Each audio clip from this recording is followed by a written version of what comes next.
শুভ সকাল বন্ধুরা। এখন বাজে সকাল ৮টা আর আমি সকাল সকাল চলে এসেছি ছাদে।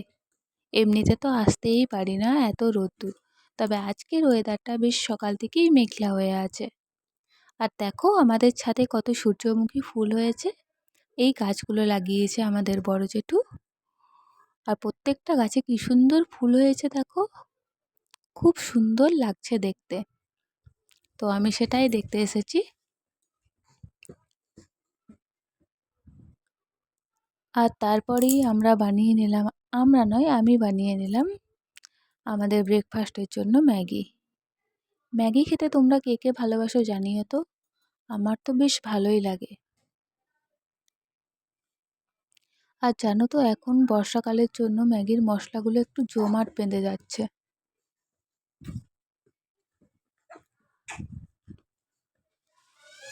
এখন খেয়ে নেব আমরা আমাদের টিফিন ম্যাগি। তারপরে অনেক কাজ আছে, সেগুলো করে নিতে হবে। আর এই দেখো আমার মেয়ে এখন খেলা করছে। এই সুযোগে আমি কিছু কাজ আছে করে নেব, যেমন ওর খাবার বানানো। আজকে ওকে দুপুরে দেব খিচুড়ি, তো সেটাই বানাচ্ছি আমি। ওকে প্রত্যেক দিন খিচুড়ি দিই না,